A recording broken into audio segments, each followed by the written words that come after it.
If you're experiencing pain or fatigue or other chronic symptoms, your body is trying to send you a message, but it may not be the message that you think. In this video, I'm going to be talking about the true meaning or message behind pain and fatigue and how working with the nervous system can actually improve both of these common symptoms. I'm Cedar of Cedar Sacred Well. I went through my own journey with chronic illness, with severe fatigue and other debilitating symptoms. And so I'm so excited to share the tools that helped me get back to fully recovered, hiking in the mountains again with you so that you can start to feel better and just have more ease and freedom in your body as well. So the first thing I want to cover is the true meaning of pain. What is pain actually telling us when it shows up in the body? So the first thing to understand is that pain is not a sensation. I'm going to say that again. Pain is not actually a sensation. And I know that sounds a little bit crazy because you're like, I can feel it in my body. But it's an interpretation of a sensation. Right? So I'm going to break that down. If you experience something that is very hot, let's say, that could be interpreted as pain or as pleasure. So imagine that you picked up a cup that just came out of the microwave maybe and is very hot on your hands, and you drop it and your hand is throbbing, right? Your nervous system has sent you a message that that's dangerous. Let go of that. That thing is too hot. It's going to burn you. But now think about stepping into a hot tub or a hot spring, and you feel that sharp tingling, it's a little bit painful sensation when you first step, from the cold and into the heat. And yet we interpret that as, oh, this is going to be so nice and relaxing. And you keep going and getting into that hot water.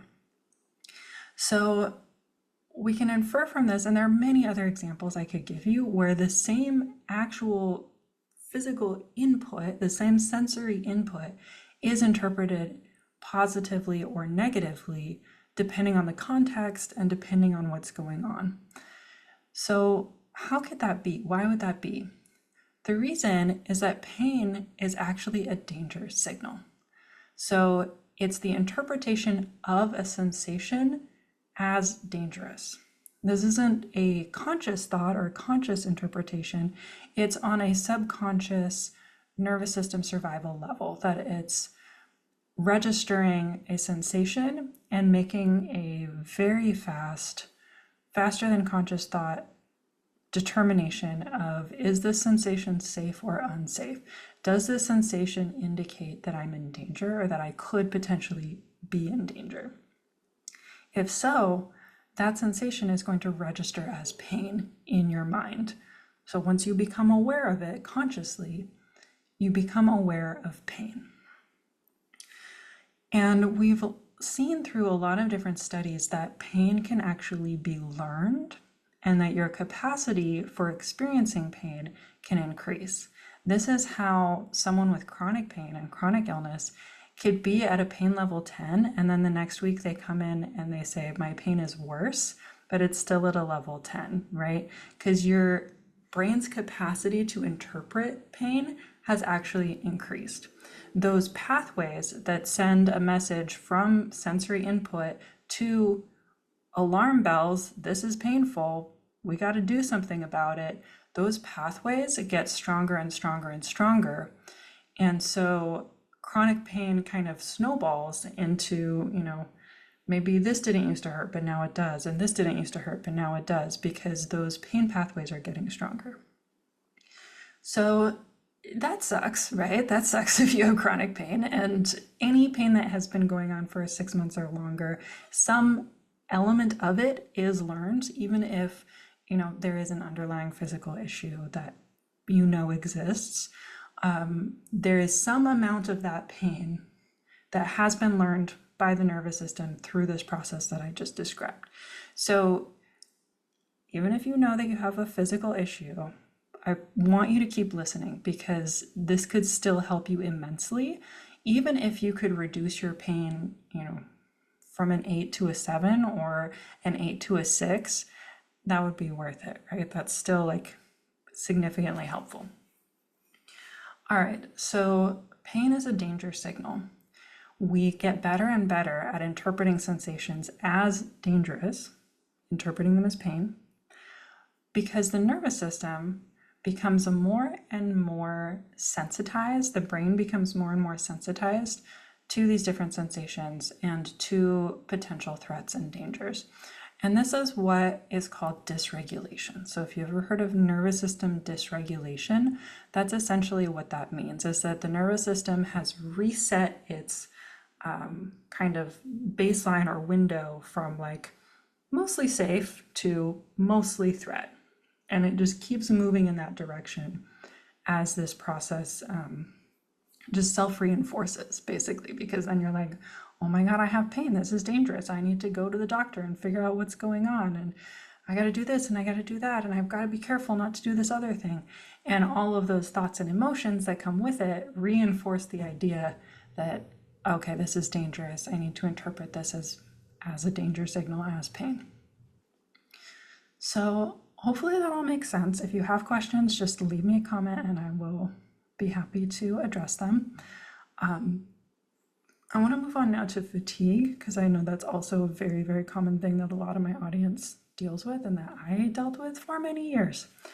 So fatigue is similar in some ways because it is also a danger signal from the nervous system, but it's coming through a different nervous system state. So pain is coming through that kind of fight or flight activation, sympathetic nervous system state, whereas which basically tells you, get away from the pain, right? Run away, flee from the pain. That makes sense. Whereas the fatigue symptom is coming more from a nervous system place of shutdown or collapse, where it's saying, this isn't safe. It's not safe to keep moving around. It's not safe to be around people. It's not safe to expose myself to these various things. What really needs to happen is to retreat, conserve energy, collapse, shut down, and kind of wait out the threat that way. So this isn't the only cause of fatigue, but it is an important thing to consider if you have chronic fatigue, that the nervous system is driving the fatigue response. And when I say this is not the only reason of chronic fatigue, there are other ways that the nervous system can drive a fatigue response. So it's not that it's not the nervous system, it's just that it's complicated. So one of the most simple ways that I could explain this is when your body is under threat from a virus or a bacteria or some kind of pathogen, we have as a species what's called sickness behavior. Because we are a social creature, we evolved in groups. We evolved this very helpful way of protecting the species as a whole, protecting our community through sickness behavior, which is where when we're sick, we'll retreat away from other people. We'll go, somewhere quiet, somewhere dark, just relax, sleep, kind of wait it out. And this does two things. One, it protects the other members of our group from contacting this pathogen.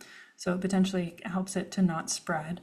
And the other thing it does is it helps you to conserve energy so that your body can put more energy towards fighting off this illness, right?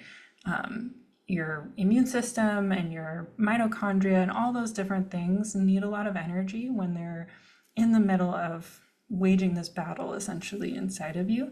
And so your nervous system very intelligently prompts you to rest instead of just going about your day-to-day life.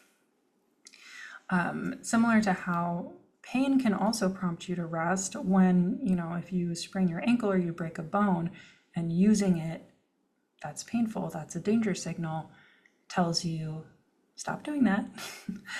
You need to rest this and allow it to heal. So it's a similar thing, but just on a whole body system wide level. And then another way that this can happen is that if you've been in that more activated state quite a bit, and this doesn't have to feel like, anxious or stressed, it's really on a body level that I'm talking about here, then that state, that like heightened level, can only be sustained for so long.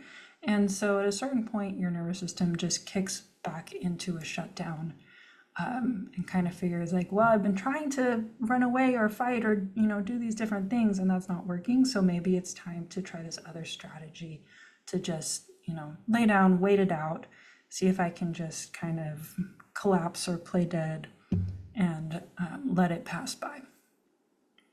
So that's kind of some of the ways that fatigue can be a message from the nervous system that something's not safe, something dangerous is happening. Maybe I can't fight it off, I can't run away from it, like a virus or bacteria, you can't really run away from it. So I'm gonna wait it out. And that's another strategy that our nervous system uses to help keep us safe. And I go into these different nervous system states, and I also talk about the nervous system state of fawn, and how each of these states can actually appear when they become chronic. I go into that a lot more into my free mini masterclass. It's called Decode Your Nervous System.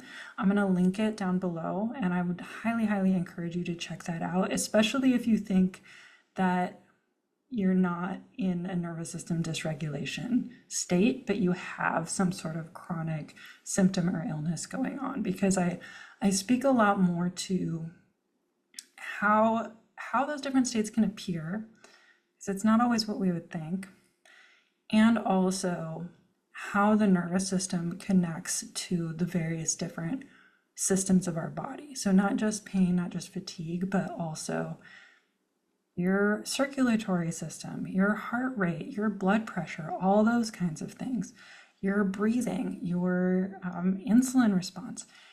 This is something that a lot of people don't fully get about the nervous system, is that it's not just your mind and your emotions and kind of your feelings. It's your whole body. It's in there. It's connecting to every single system of your body. That's one of the common misconceptions that I see a lot in my clients that unfortunately holds them back from being able to fully heal and fully recover in the ways that they want to. So I'm going to spend a whole separate video on that next, talking about kind of the top 5 or so mistakes and misconceptions that people often have when they have heard of nervous system work or they're interested in it, but they don't fully understand it yet. Or even if you've started working with it and it's just not really getting results, it doesn't really seem to be doing much, then you definitely want to check that video out as well. So I will, I'll link to that below once it's out, or it'll be the next video in this playlist. But the last thing I want to share with you today in this video is, okay, so if you're completely on board here and you're like, all right, yes, I see this, I understand that, this pain is a danger signal. I know I'm not in danger, but my nervous system is trying really hard to protect me and it thinks I am in danger. So what can I do? Having this pain, I'm having this fatigue. I know it's coming from the nervous system, or at least partially. What do I do about it? There are a lot of different strategies for working with the nervous system, and much more than I could fit in this one video. But the kind of number one thing that I like to share, because it was the most powerful for me, is somatics. So somatics is just a word for body-based nervous system tools. Soma meaning body. So we're coming to the body, which again is where the nervous system is, and supporting ourselves directly through these different strategies and different tools. I'm going to share more somatics. I have a lot on my channel. I'm going to do a whole nother video on this.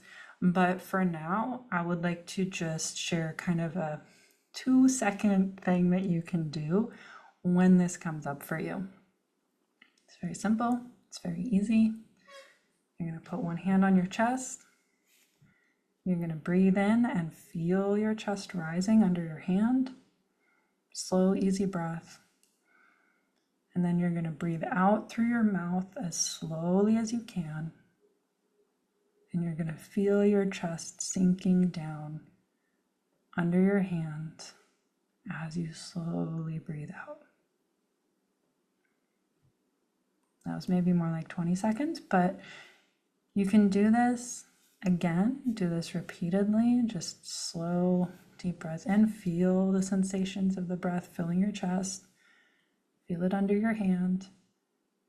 And then slowly breathing out and feel your hand sink down again.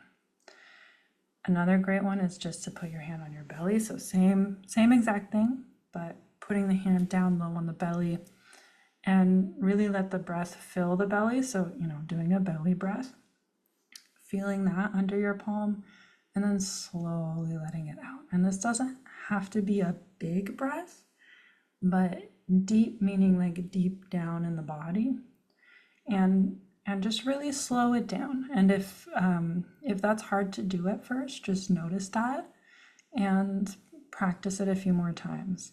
So that's super simple. It maybe even seems a little too simple, and there certainly are more complex tools that I like to use and I like to teach, and I'll go into that more later. But if you could just start here, just start with this simple breath, 20 seconds. Maybe you spend a minute or 2 minutes doing this, that's even better. When you feel that coming on, and just remind yourself that my nervous system thinks I'm in danger, but I'm actually okay right now. There's nothing that I need to deal with right in this moment. I have the time to pause and take a breath. You need to breathe anyway, so you might as well just take the time to do it mindfully in this way, and it will start to shift things for you. So if you try that, let me know. I would love to hear. Leave a comment down below, and let me know what you discover. All right, I'll see you in the next video.